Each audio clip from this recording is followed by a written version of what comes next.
Boa noite a todos. Estamos aqui para mais um bate-papo no Morcegó Vermelho Goiás Horror Film Festival.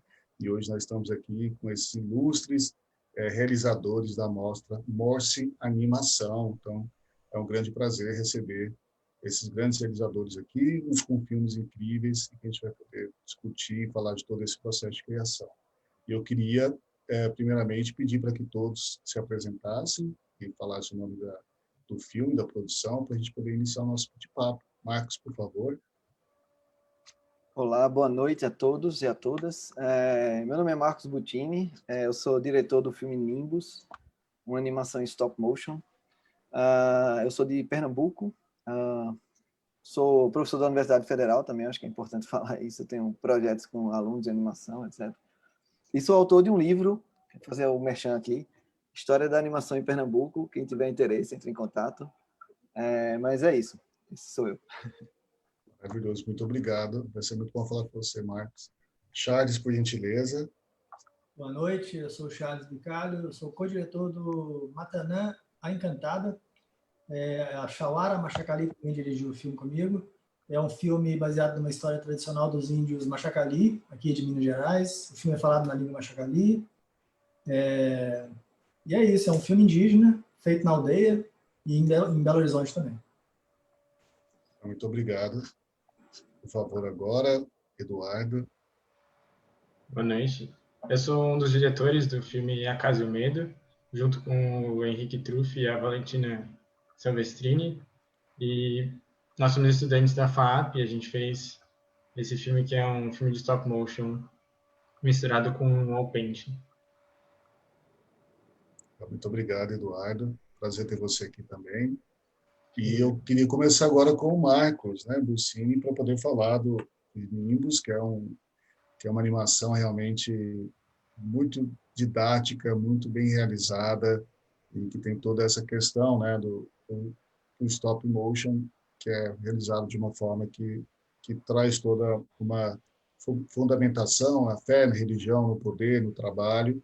E eu queria que você falasse como foi o processo, Marcos, né? Você como professor, após foi muito detalhista em todo esse processo que a gente consegue ver na animação. Então, eu queria saber quanto tempo, como surgiu a ideia e quanto tempo demorou para fazer o Nimbus. Nossa, rapaz, essa ideia é bem antiga. Eu não sei precisar o ano, mas eu acho que era 2003, mais ou menos, quando ela nasceu. Não, foi antes, foi antes. Foi 2002, 2003, algo assim. Na verdade, foi o seguinte, a gente tinha feito, eu e mais 3 colegas, eu sou designer, né? A gente tinha uma empresa de design e a gente fazia umas coisas, umas brincadeiras assim, artísticas, né? Fazia uma fonte, fazia uma instalação, fazia umas coisas. Eu resolvi fazer uma animação, aí eu fiz uma animação chamada Árvore do Dinheiro, que é baseada em cordel e tal. E aí a gente ganhou o Animamundi Web e tal, enfim, foi bem repercutido. E aí a gente resolveu dar continuidade àquela coisa da animação. E a gente sempre foi muito fã de uma banda chamada Cordel do Fogo Encantado. Sim. Deu uma travada, mas deve voltar. Vamos esperar um pouquinho. E aí é bem interessante, quem não assistiu, por favor, assista ou curta. Falar dessa questão mesmo do poder Voltou? da natureza. Sim, voltou. Pronto. Pode continuar. Está falando do poder da natureza, que aparece muito nisso, né, no seu filme, mas pode continuar, por favor. Não, então, a gente entrou em contato com a banda, né, Cordel do Fogo Encantado, e... Você travou de novo, não? Não, tá, estamos ouvindo Tá, você, ok? pode ir. Então, Ok. e aí a gente resolveu fazer um videoclipe para eles, né? Aí a música escolhida foi chamada A Tempestade, e a gente começou a produzir aquilo ali, e agora a gente não tinha estrutura nenhuma, assim. A gente fez uns bonecos de bombril, né, aquele palha de aço, aquele negócio.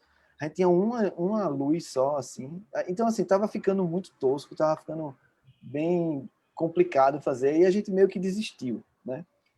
Passou, assim, uns 2 anos com aquele metade do videoclipe lá, gravado lá, até que um amigo meu, que é cineasta, ele disse, cara, isso aí dá um curta, né? Então, a gente resolveu reescrever o roteiro, né? Porque, na verdade, quase não tinha roteiro, e submeter ao Fucultura, que é um edital de audiovisual aqui. A gente Sim. submeteu, acho que 3 anos seguidos, até que foi aprovado. Aí a gente conseguiu uma grana, era uma grana pouca, mas deu um start, assim. E eu reuni uma equipe de amigos, assim. Na verdade, eu tinha tido uma experiência com stop motion quando eu fiz A Morte do Rei de Barro, numa faculdade chamada ESO, que eu era coordenador de um núcleo de animação lá. Só que os bonecos que a gente usou eram aqueles bonecos de barro mesmo, do Vitalino e tal. Então não tinha movimento, né? Então, assim, eu não tinha prática com stop motion mesmo. Então tudo ali foi um aprendizado, né? A Antônio, o cara que foi responsável pelos bonecos, nunca tinha feito boneco. Enfim, a gente foi... acho que o mais experiente era Bicudo, que era o fotógrafo, que ele já tinha muita experiência de fotografia, mas não tinha experiência com stop motion. Ele tinha tido pouquíssima experiência. Então, assim, foi tudo muito... enfim, dando burro em ponta de faca.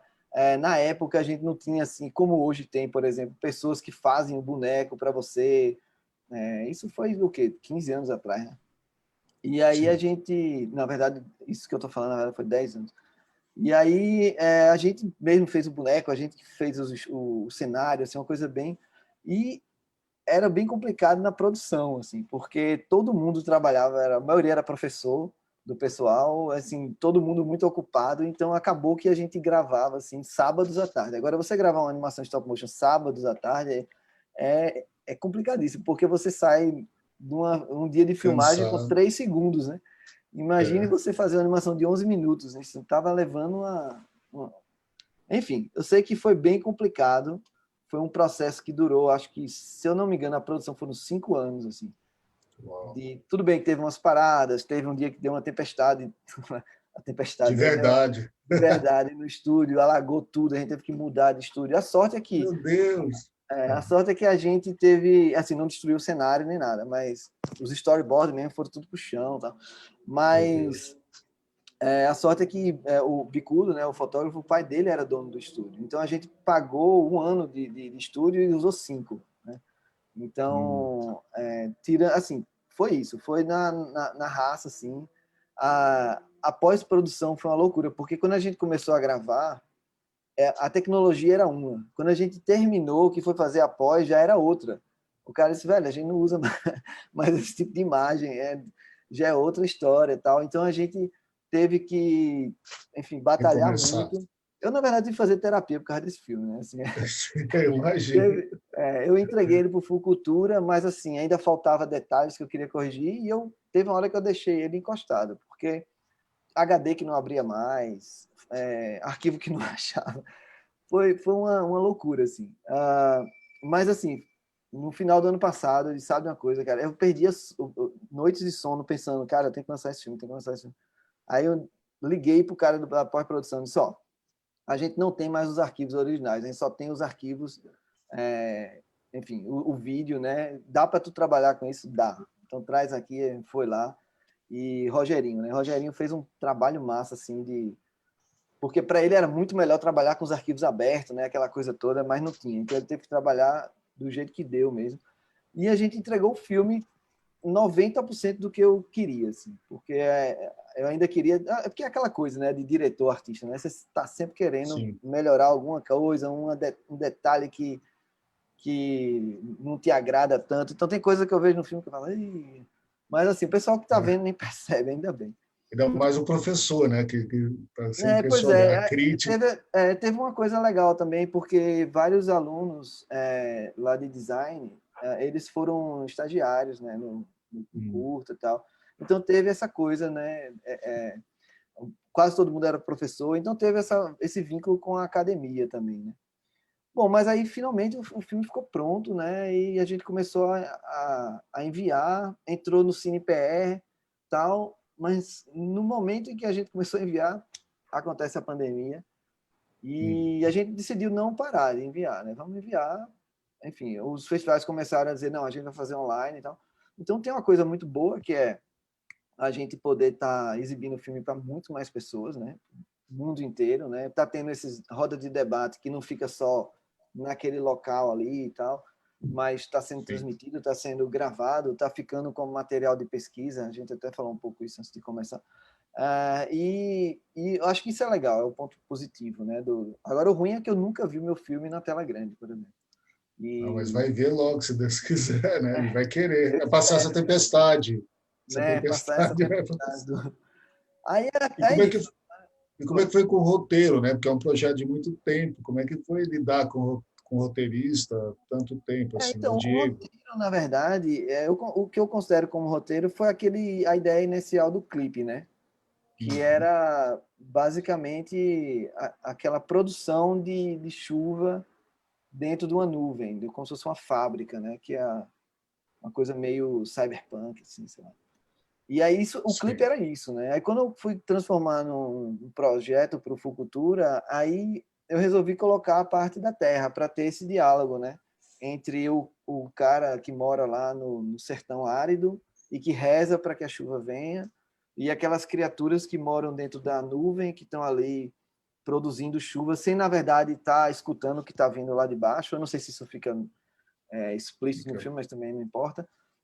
Mas a minha Uhum, ideia era essa, fica. era que aquela oração estava indo para lugar nenhum, sabe? O cara estava Uhum, rezando ali, mas aquela chuva ia vir de qualquer jeito.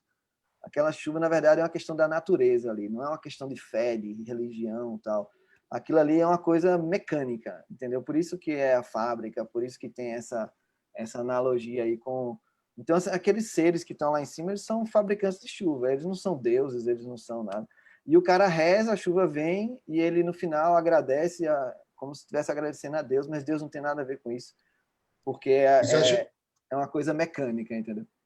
você acha que pode servir também como uma analogia política, tipo, do que a gente, Paz, eu acho que essa fé que não existe, ou essa fé em pode, nuvens que né, não. cara? Eu acho, assim, eu vejo como isso, assim, eu não sou contra nenhuma religião, nem nada, até essa questão da oração, então eu acho uma coisa, minha irmã é budista, por exemplo, a gente de vez em quando conversa sobre isso, eu acho que a pessoa que está rezando, orando, ela está, de um certo modo, meditando também, né?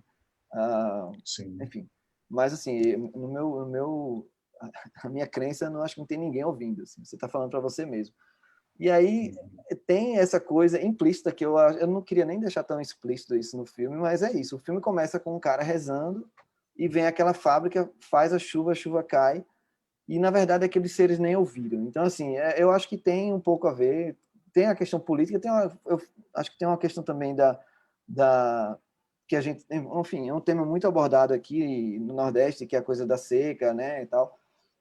Mas eu acho que não entra na questão política nessa parte, né? Mas eu acho que sim, eu acho que qualquer coisa é político, né? Até quando você é apolítico, você Sim, está fazendo política. exatamente. Né? E conta um pouco dessa questão aí do seu livro, da produção de O, animação em Recife, né, em Pernambuco, porque acaba que, como tem um incentivo um pouco melhor do que no resto do Brasil, às vezes é possível produzir mais na questão do audiovisual. O que que o poxa, seu livro aborda e o que você então, passa disso para os seus alunos aí, para incentivar então essa criação? o cinema pernambucano, na verdade, ele está tendo, nos últimos anos, ele teve um crescimento muito forte em termos quantitativo e qualitativo, né? Você tem Bacurau, você tem Boi Leão, tem, enfim, diversos filmes aí e outros, né? Vários os que eu não vou citar aqui, porque senão vou. Mas isso não vem do nada, né? Na verdade, isso aí é uma construção coletiva, não é de um autor só, não é Kleber Mendonça, por exemplo, que sozinho que está levando o cinema. Na verdade, é um conjunto de pessoas que se respeitam e que curtem o filme do outro, tal.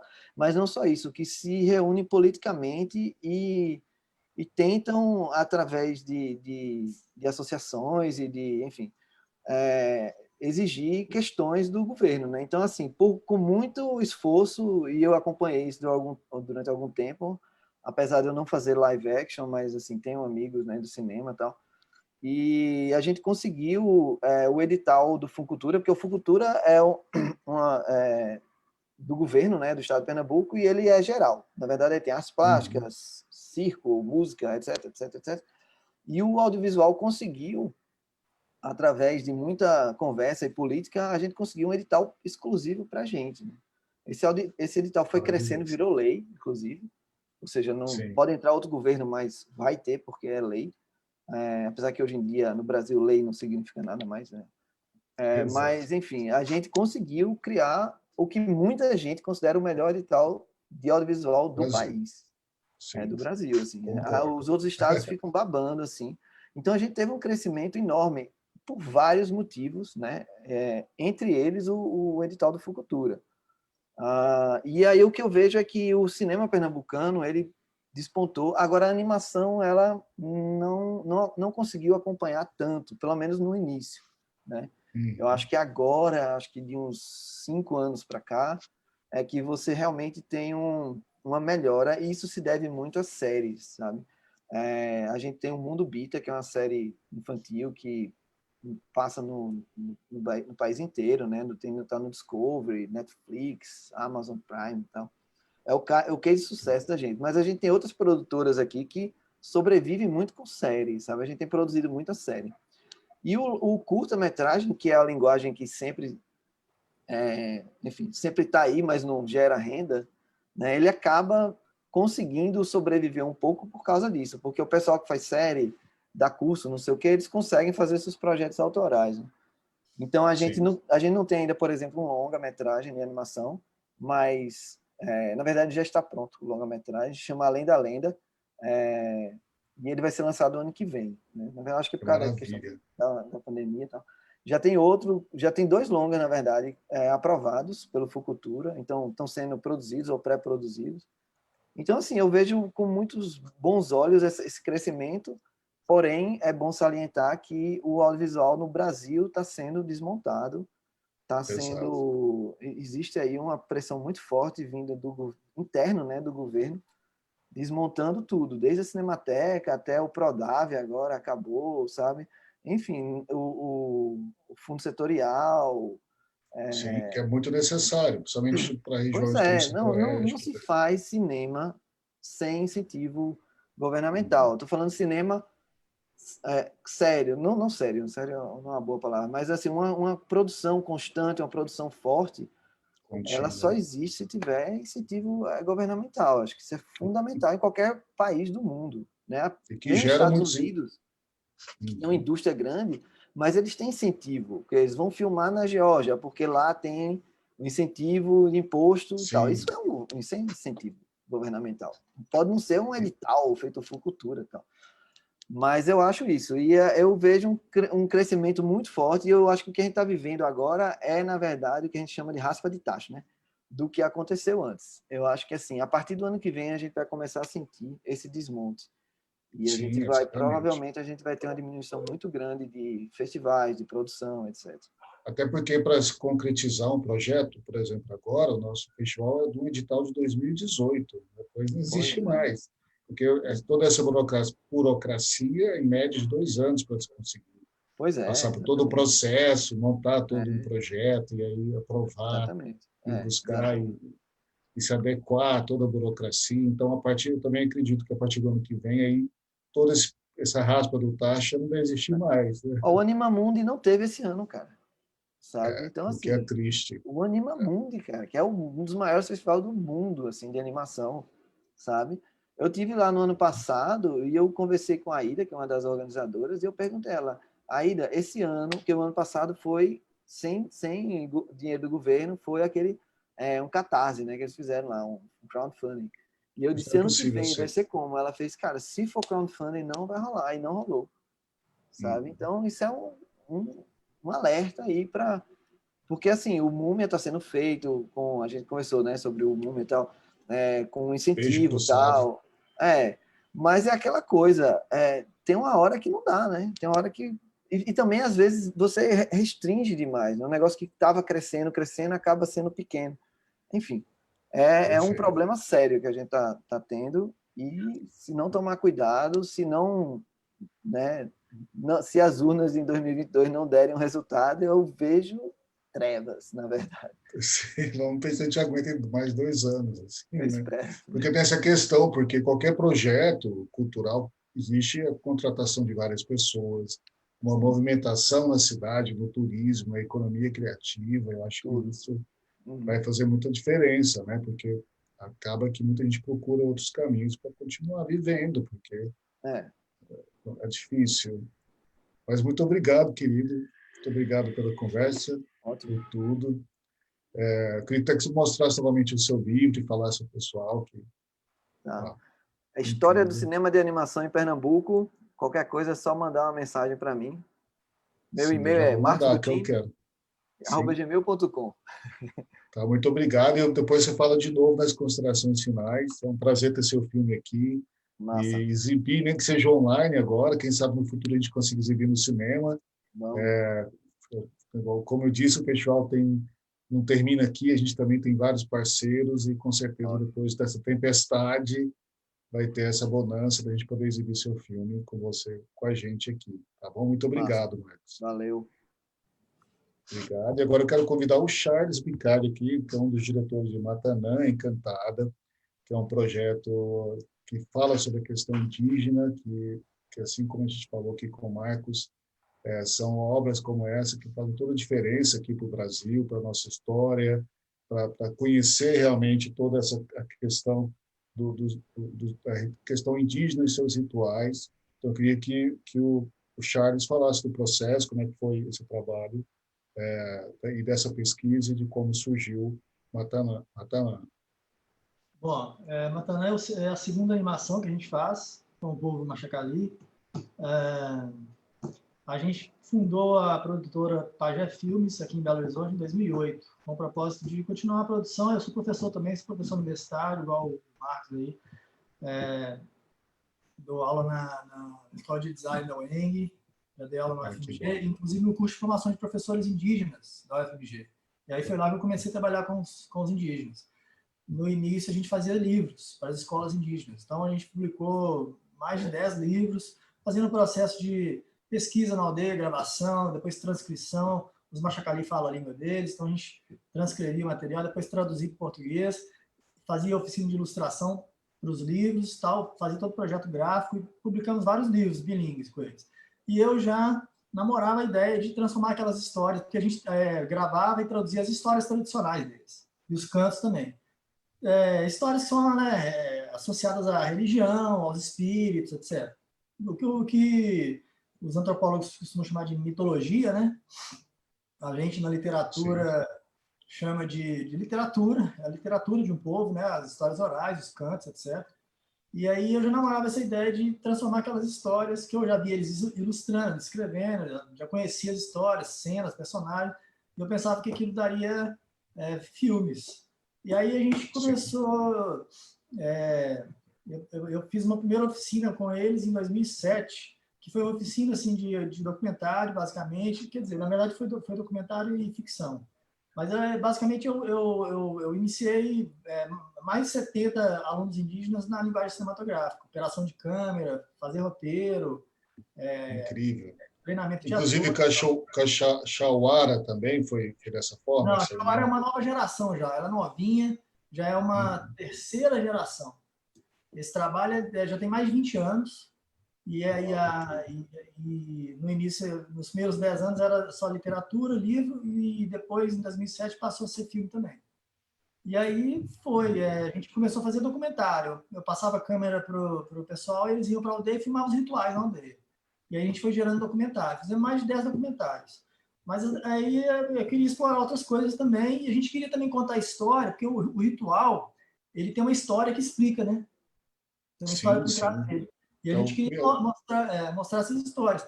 Só que essas histórias, muitas vezes, elas são fantásticas, elas têm situações surreais, não dá para fazer em live action. E aí eu pensei, vou fazer animação, então. Animação você pode fazer tudo, né? O que você quiser, bota no desenho. Foi todo esse mito tradicional, né, de uma aldeia, para a criança ver, entender, conhecer, para o adulto, então é sensacional. Ainda tem esse aspecto, para incluir as crianças na parada. Porque quando a gente faz o trabalho de animação, a meninada vem para desenhar, e é um envolvimento maior, assim, as crianças gostam de desenho, né? Então, junta todo mundo na aldeia. E aí a gente pegou uma história para fazer animação, e aí escrevemos um projeto, e conseguimos aprovar no edital, que era o principal edital aqui de Minas Gerais, que era o Filme Minas, que acabou. Mas a gente conseguiu emplacar uma animação e fizemos a primeira, que era a história do dilúvio. Aí você imagina fazer um dilúvio, né? No live action não dá, né? Só em Hollywood, né? Só em Hollywood. Mas na animação a gente fez e ficou muito legal. O filme circulou muito. Os nossos filmes têm legenda em português, espanhol, inglês.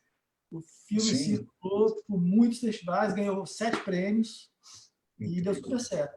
Aí a gente pegou o outro, Matanã. Pegamos o segundo para fazer. Que é isso aí. que inclusive que usa a língua, né, de Exatamente. Machacali. A gente faz questão de que o filme seja falado na língua Machacali, né, a língua deles.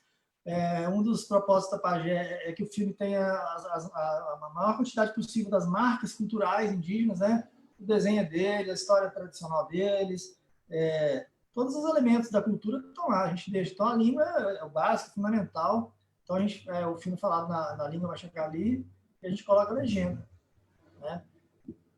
E foi possível exibir os filmes na aldeia, ou A gente sempre exibe, faz uma exibição de lançamento na aldeia, entregam os DVDs para eles, a gente sempre faz, né, imprime os DVDs e distribui na aldeia também, distribui em outras aldeias, em escolas indígenas também, e aí vai para os festivais. As animações vão para os festivais. E tem circulado bem, tem um interesse grande, mundialmente, assim falando, né? As pessoas têm uma curiosidade, quer conhecer, e tem a questão da originalidade, né, que é uma coisa diferente, que o traço dos próprios indígenas. Aí, quando a gente faz a gente consegue aprovar o projeto, a gente vai para a aldeia para fazer as oficinas de produção daquele projeto específico. Aí tem a oficina de ilustração, a gente grava os áudios todos na aldeia, grava as falas dos personagens, grava os cantos, que a gente faz questão de usar os cantos também. Porque tem um detalhe interessante, não é bem um detalhe, mas é que os Machacali, eles têm uma categoria de cantos que são cantos que, de certa maneira, resumem as histórias tradicionais. Então, a gente estava no ritual ouvindo aquela cantoria, e eu peguei e traduzi alguns desses cantos. E eu percebi que esses cantos eles são bastante descritivos de certas cenas, personagens, às vezes traz diálogo, dessas histórias tradicionais. Então, a cantoria do ritual serve também para recontar essas histórias. Não de forma, não na prosa, né, mas no canto, na poesia. Então, a gente pega esses cantos e traz para o filme. Então, quando você ouve o canto que está lá no filme, o canto está descrevendo aquela situação que está acontecendo no filme. Sabe? Então, o ritual é um evento multimídia, né? Sim, e a captação está incrível do áudio. Como é que é feita essa captação lá com eles? Tem que improvisar um estúdio?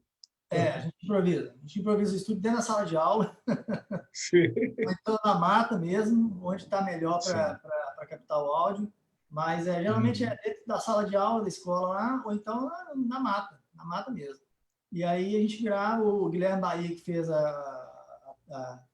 design sonoro, fez o som direto lá, gravou tudo, e depois a gente gravou os cantos também. E depois ele retrabalha, ele coloca um pouco do talento dele lá na trilha musical e faz o desenho sonoro.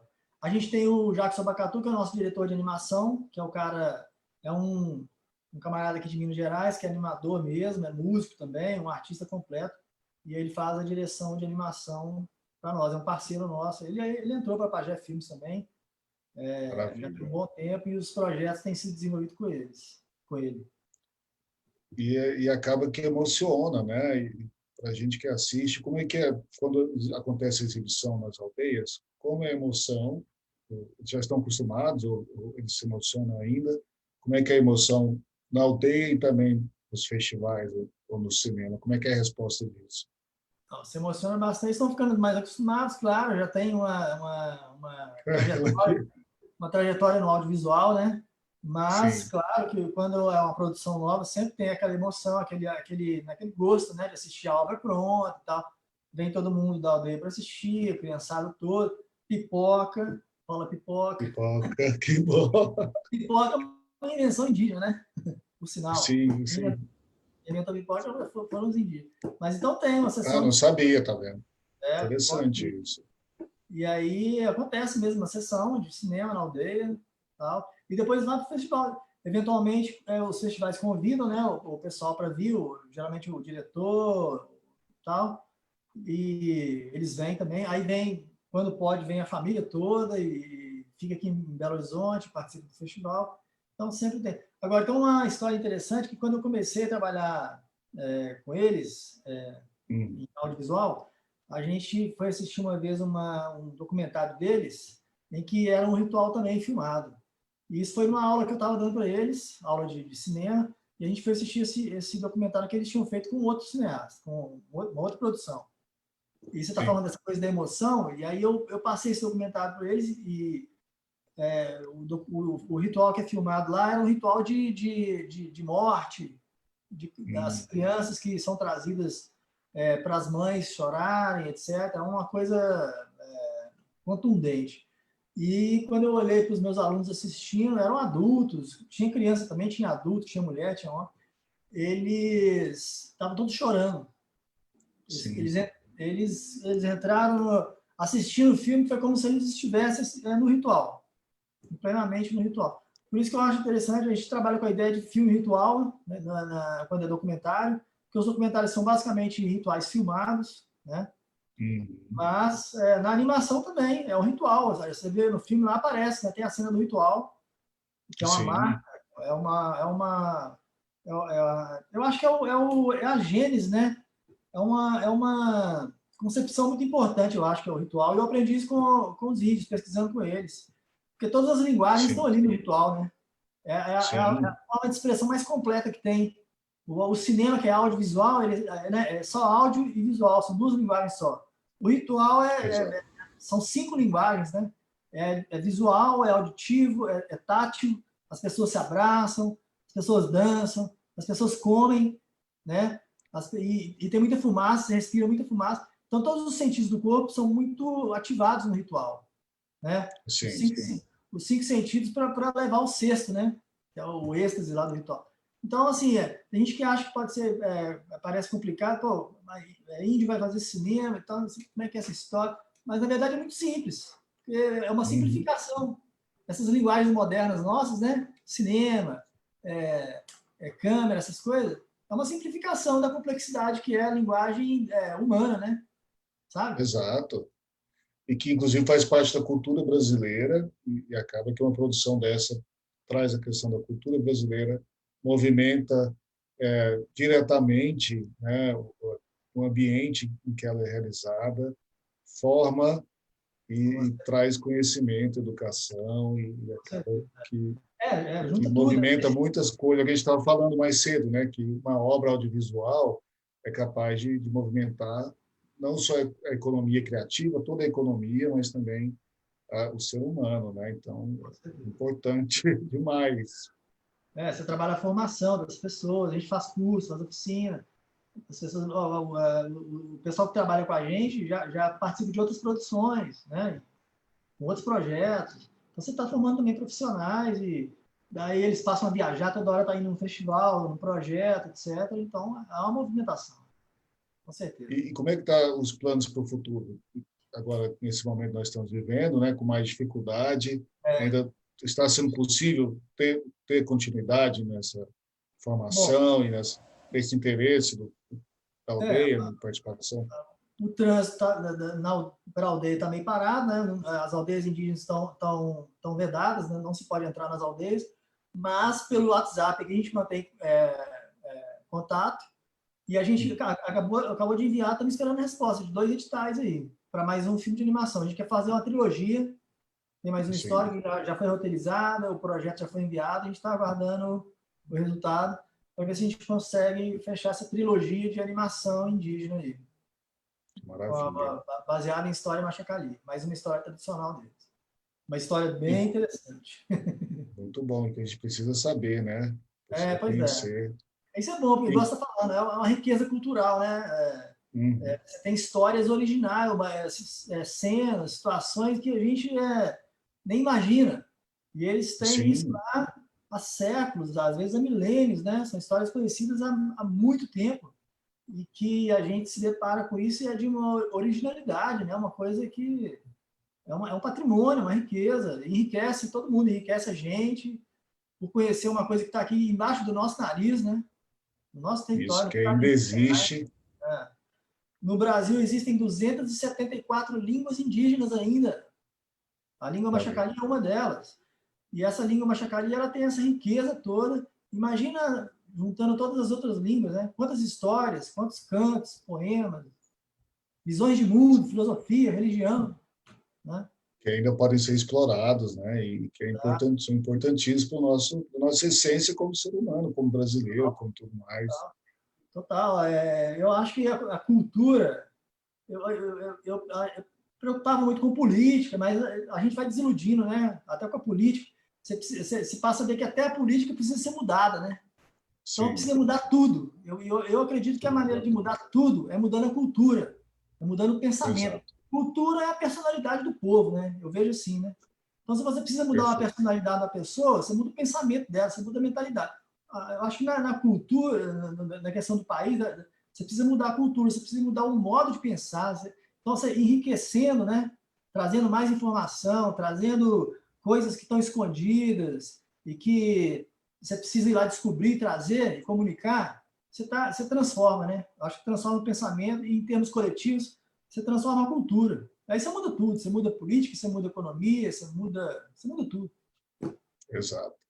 E mesmo agora online, as pessoas mandam comentários, né, sobre os filmes e muitas vezes dizendo que realmente mudou a vida delas, uma questão do pensamento, da forma de encarar aquilo, de saber que existe, né? Então, principalmente em regiões aqui em Goiás, que eu estou um pouco perto de Minas, né? A gente divide pão de queijo, mas muita gente não conhece essa questão da animação, da cultura, ainda mais as culturas indígenas, como você disse, está bem próximo aqui, uma região está dentro do Brasil, está aqui do lado, e aí tudo isso acaba sendo um presente maravilhoso que a gente precisa manter, né? Você vê que interessante, o filme está participando de um festival de cinema de horror, né? E quando Sim, a gente roteirizou essa história, e você vê no cartaz do filme que ele tem uma coisa de terror ali na tipografia, né? sim, Desenho do personagem. exato.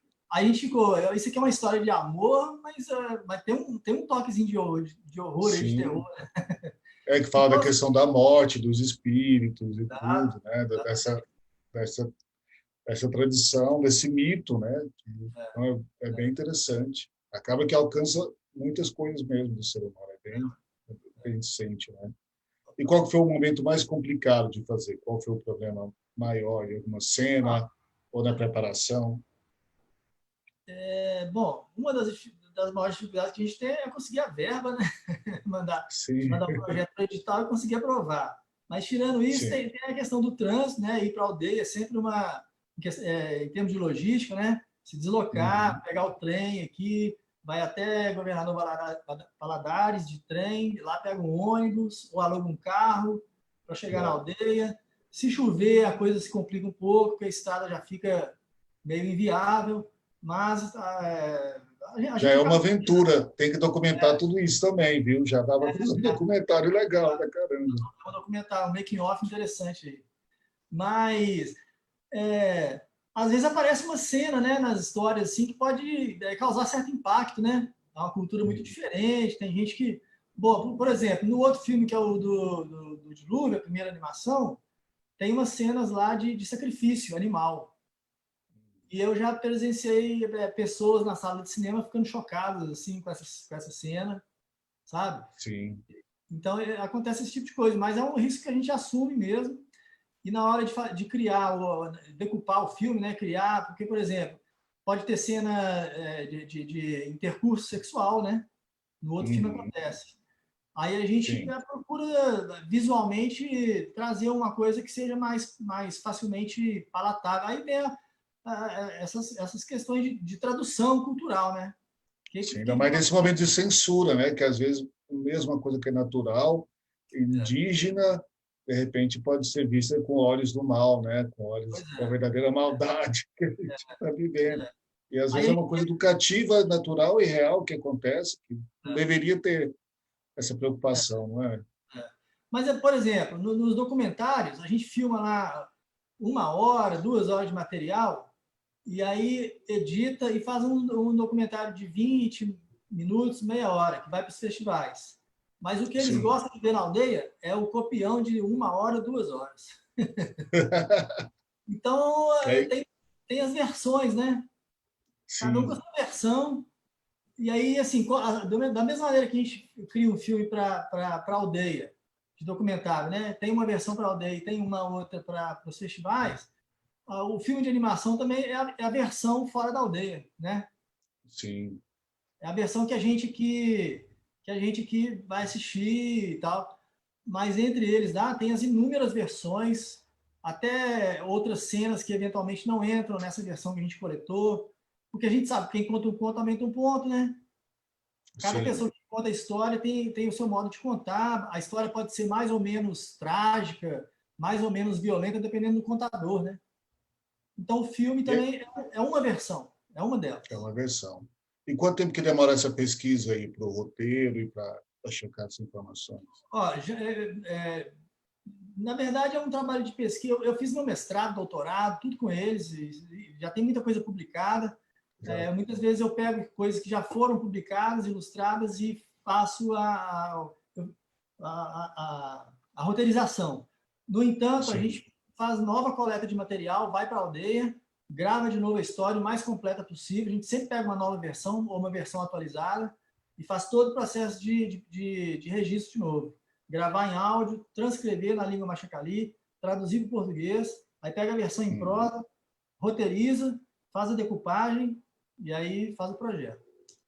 O processo É aí, muito trabalho, né? grava os cantos também que a gente vai usar e aí faz Sim. o processo de produção. É muita dedicação e muito, né? Muita É, luta mesmo para trazer algo importante aí para nós brasileiros e todo mundo que vive nesse planeta. Muito é, obrigado, viu, Charles? Obrigado valeu. mesmo. Obrigado a Parabéns você. pelo trabalho incrível. Foi um Obrigado. prazer falar com você. Eu pedi para você esperar para o final, para as considerações finais. Agora vou chamar o Eduardo aqui para falar da Casa e o Medo, né? E aluno lá da FAAP, e fez junto com o Henrique Truffi, a Valentina Silvestrini, e está aqui nessa noite com professores, né? Não tem como fugir disso, Eduardo.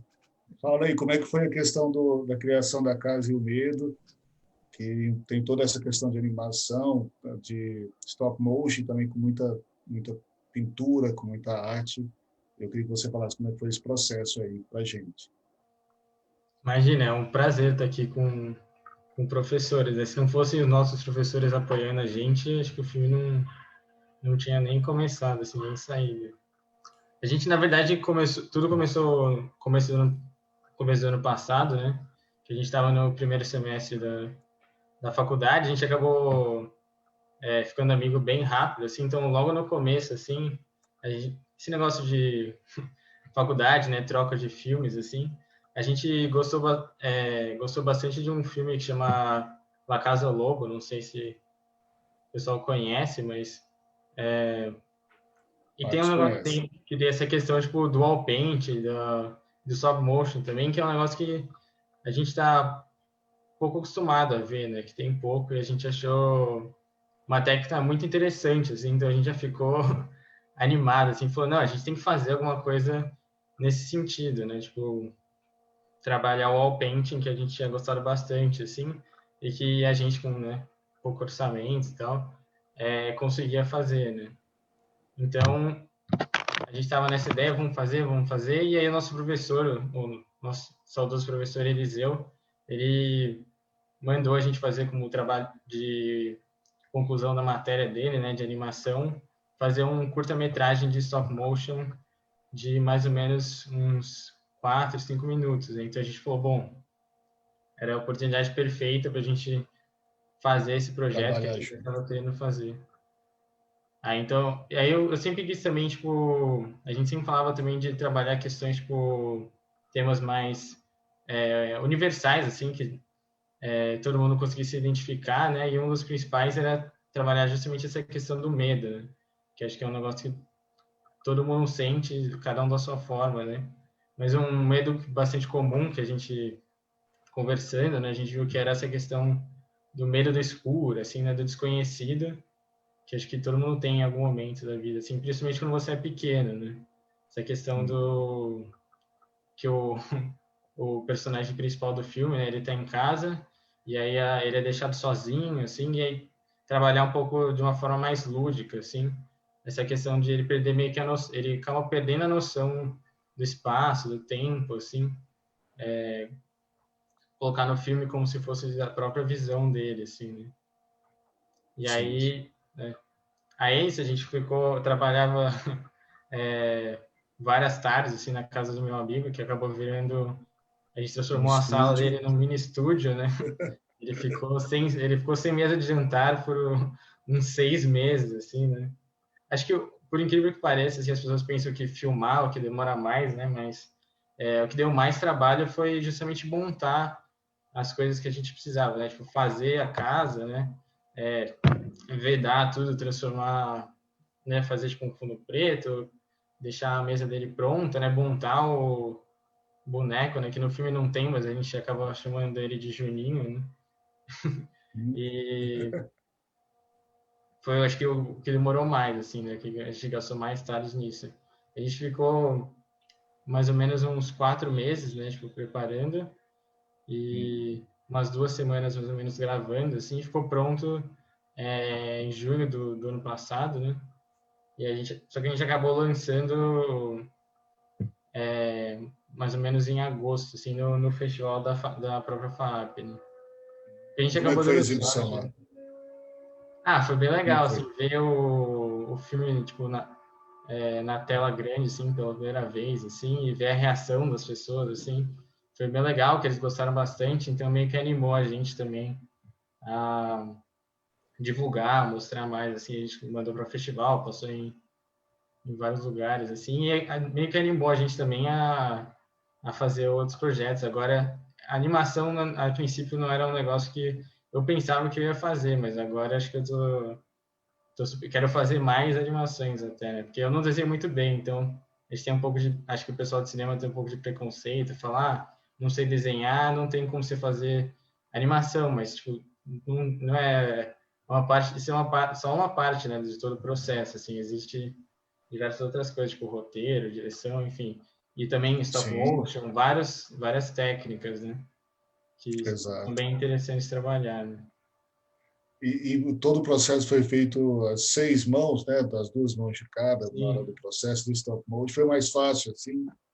Ou o que você achou? Ou teve alguma divergência de, não, vamos Ah, fazer desse jeito? Não, olha não, só, acho que a gente acabou, nesse sentido foi bem legal, assim, a gente acabava meio que se complementando, assim, tipo, a gente tem um gosto bem parecido, assim, né, que acho que foi o que levou a gente a fazer o filme juntos também, então isso facilitou, né, desde o começo a gente falou, putz, a gente gosta muito dessa técnica também, a gente adora, tipo, cena e filme que tem, tipo, plano sequência, então, mano, a gente tem que fazer esse filme, tipo, em plano sequência, né, só que, tipo, como se fosse um take só, né, tipo, não é porque é stop motion, né, são várias fotos, sim. mas fazer uma coisa contínua, assim. E a gente acabou concordando meio E, rápido, e, assim. e quem que ficou com o bonequinho no final? Ficou, ficou na casa do Henrique, o bonequinho. Teve briga? Não, o Rico falou que já era dele, foi ele que fez. Não, a gente acabou usando, como a estrutura, a estrutura Está na era de casa dele? a gente filmou na casa dele, a estrutura do boneco era dele, assim. E ele Hum. que manjava mais, tipo, de montar a boneca, a gente falou, não, não tem nem discussão, né, pode ficar com você. E a ordem A gente foi acabou toda. fazendo outro também, então, Ótimo. para outro projeto, Aproveitou. aí a gente acabou. A gente falou, E não, a pode. ordem de rodar a animação foi toda como no filme ou foi feito em tempos separados? Desculpa. Se foi tipo contínuo? A Não, ordem da narrativa. a gente acabou misturando. A última cena que a gente gravou, na verdade, foi a cena do começo, que a câmera entra na casa, assim. Então foi totalmente fora de ordem. A gente começou gravando as cenas que tinham o boneco de adentro, e aí depois a gente foi para a parte de fora, né? Inclusive, a gente E acabou gravando 2 finais, porque a gente ficou meio em dúvida, assim, o outro final, na verdade, tinha uma versão que tinha uma máquina dentro, mas, sei lá, eu gostava da ideia das velas, assim, né? Então eu falei, não, vamos sim. fazer esse daí, E que como eu é que acho foram que feitas as velas no processo? a gente quase queimou o apartamento dele, viu? Pois é, foi com fogo mesmo aquilo. Pô, Foi muito bom. era real, assim, nossa, essa talvez tenha sido a cena mais tensa de fazer, né, porque a gente tinha que ir rápido, porque senão, de resto era mais tranquilo, assim, né, não tinha pressa de tirar as fotos, mas como a vela ia derretendo, né, tinha tinha essa... E aí foram várias velas mesmo, várias, porque as velas vão seguindo, né? Sim, mas a gente, na verdade, pegava a primeira e colocava, tipo, no final também. Tipo, não tinha Sim. tantas velas quanto parecia, assim. Queimou o dedo de alguém, alguma coisa? Um pouquinho, assim. Um pouquinho, né? Foi difícil por isso. Não tem E quais muito são os como próximos fugir. projetos, assim, agora, depois? Fez mais um? O que vocês A estão gente pensando agora gravou, para fazer? a gente gravou o nosso filme de quarto semestre agora, né? Que também, se tudo der certo, daqui a pouco vai sair, né? Mas acabou mudando as funções, né? Que é o A Noite Antes do Fim do Mundo, que é um curta de comédia. Agora a gente foi pro live action, né? Quem quiser seguir lá, a gente tem uma página no Instagram também, que eu fiz primeira assistência de direção, o Henrique fez direção de arte e ele montou o filme. Mas agora a gente está também trabalhando no primeiro filme que eu vou dirigir, tipo, live action, que também é de terror, que chama Ótimo. Disque Amizade, que se passa nos anos Basicamente. 80 também, trabalha a questão aqueles chats por telefone, assim, que tinha na época, assim. Sim, Aí, que era famoso, né? Eu já sim, que fez eu bastante usava. sucesso nessa época. Após que o Charles e o Marcos também usavam, né? Eu nem sabia que existia. Diz que eu achei sensacional, diz que amizade. Gostou? É. A gente tem uma página no Instagram, quem quiser seguir também. Ah, ótimo. Que bom, que parabéns. Então, faça mais É. produções, né? Parabéns por já ter feito uma obra aí que está nos festivais, bem realizada. Uhum. Parabéns para todos aí que foram envolvidos no processo. Foi muito bom. Foi uma honra Queria falar com você até, aqui também. Sim, pode falar. eu queria até agradecer ao festival por selecionar o nosso filme, porque é esse tipo de coisa que motiva a gente justamente a continuar produzindo também. Sim, A gente ficou por bem feliz. favor, produza e faça mais. E no futuro, quando a gente for fazer presencial, a gente está todo mundo junto para fazer toda essa troca, esse networking, para crescer cada vez mais. E Uhum. parabéns, continue fazendo e mandando aqui para a gente, para os festivais, para a gente poder mostrar Quando, todo esse quando a gente talento puder, a gente aí. vai continuar mandando. Muito obrigado. E agora eu já queria pedir as considerações finais para vocês falarem para o pessoal, assistir o filme, votar, né? Porque tem toda uma pesquisa lá, tá além do júri, nós temos ainda o nosso prêmio de público e também as redes sociais e tudo mais que vocês quiserem falar, começando pelo Marcos, por gentileza, Marcos. Então, queria agradecer, né, o festival também, né, ter sido selecionado. Eu, na verdade, eu sou um fã de filmes de terror, assim. Eu tenho um monte de boneco, tenho camisa, tenho, na verdade, 5 filmes que eu vejo, 3 são de terror, assim. Então, assim, eu curto muito quando tem um festival de gênero, assim. Então, é claro que para mim é importante entrar em vários festivais e tal, mas eu juro a você que eu torço para tipo entrar no Morcego Vermelho, entrar no Cine Fantasy, entrar nesse tipo de festival, porque me representa muito, sabe? Eu acho muito legal esse tipo de atitude, né? De você colocar um gênero que não é um gênero, obviamente, enfim, muita gente gosta de terror, né? Então, mas é um gênero que não é muito bem visto em geral, né? Se você for ver em termos de cinema mesmo, é quase um subgênero, assim. Então eu acho ótimo quando a gente coloca isso em evidência, né? Tem o pessoal do Toca o Terror aqui de Recife, tem um programa que é bem legal também, acompanho muito, sou amigo da galera. E eu fico torcendo para que tenham mais animações de terror, né? Eu mesmo tenho alguns projetos que eu quero tocar aí, mas, enfim, para fazer uma consideração final mais rápida, eu queria pedir para o pessoal assistir o filme primeiro, né? Se gostar, vote. Eu vou ficar bem feliz. O filme foi feito para ser visto mesmo. Se puder colocar comentários, coloquem também, porque eu adoro ver né, esse feedback do público. E, no mais, agradecer mesmo. Esse bate-papo foi bem legal aqui, foi ótimo. Mandar um abraço para Jackson, lá de Belo Horizonte. O Eliseu, né, que nos deixou recentemente, é uma pessoa fantástica. Eu fui participar de um projeto com ele. E foi legal ter esses nomes aqui, né? E agradecer. Valeu mesmo. Marcos, nós te agradecemos, foi um prazer imenso ter você aqui. Muito obrigado por compartilhar essa obra aí tão incrível, né? Bem realizada, todo esse conhecimento. E dá vontade de falar mais, porque Realmente é muito bom falar sobre isso e ter você aqui para compartilhar todo esse conhecimento e talento aí também, com um projeto tão incrível que realmente os seus alunos aí têm sorte de ter essa oportunidade de aprender. Muito Massa, obrigado obrigadão. mesmo, viu, Marcos? Massa mesmo. E agora o Charles, por favor, as considerações finais.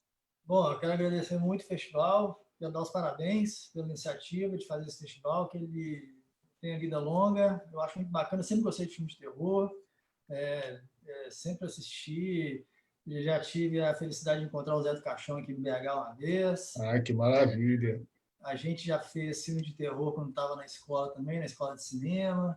É um gênero que eu sempre gostei. Eu gosto muito de direção de arte, especialmente de filme de terror italiano. É uma referência que eu tenho. Então, eu agradeço muito o festival e dou os parabéns. É muito bacana poder participar. Como eu falei, o filme tem uma coisa de terror lá. As histórias tradicionais, assim, fantasiosas, elas têm, né? Elas se comunicam com o inconsciente, com fantasia, etc. Mas essa história do nosso filme especificamente, ela tem um teorzinho lá de terror que, desde o início do projeto, a gente já cogitava e pensamos na arte gráfica sobre esse aspecto. Assim, na hora de criar a arte gráfica, a gente fez questão de ressaltar esse aspecto. E as redes sociais, a gente tem canal no YouTube, para quem quiser conhecer mais o trabalho da Pajé Filmes. A gente tem os nossos filmes no nosso canal no YouTube, é só colocar Pajé Filmes lá. Tem vários documentários, tem a animação, e a Matanã daqui a pouco vai estar lá também. A gente tem perfil no Facebook e tem um blog. Se colocar Pajé Filmes aí no Google, aparece tudo, logo no início. Aí, para quem quer conhecer, fica a referência. Muito obrigado, então, um grande abraço, foi um prazer enorme participar do debate aqui, muito enriquecedor, e deixo um abraço para todo mundo. O Charles, eu digo mesmo, né? Foi sensacional, realmente essa noite foi uma noite incrível de falar com vocês, com tanta coisa boa, né, para trazer para o nosso público e para a sociedade em geral. Então, só tenho agradecimento. E que pena que não deu para trazer vocês aqui para comer o piqui aqui de Goiás, mas no futuro, com certeza. Acho que tem piqui aí, né? Não sei, em Belo Horizonte. Também adoro. Então, estava livre disso, mas o Eduardo e o Marcos têm que experimentar, mas no futuro eu espero recebê-los aqui. E eu queria pedir para o Eduardo agora fazer as considerações finais também, por favor. Bom, eu queria agradecer de novo o festival por ter escolhido o nosso filme, também por ter feito esse debate, foi bem legal também. E, bom, quem quiser acompanhar a gente, os seis diretores têm Instagram, a gente costuma postar as coisas que a gente faz por lá.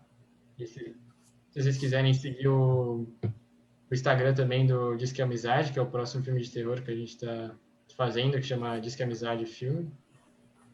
Isso foi bem legal trabalhar com animação, né? Também, principalmente animação de terror e infantil também. Espero que a gente possa fazer mais coisas do tipo no futuro e participar mais vezes também de Morcegos, se tiver outras edições. Vai ter nem que seja no quintal aqui de casa, mas vai ter. Vai ter.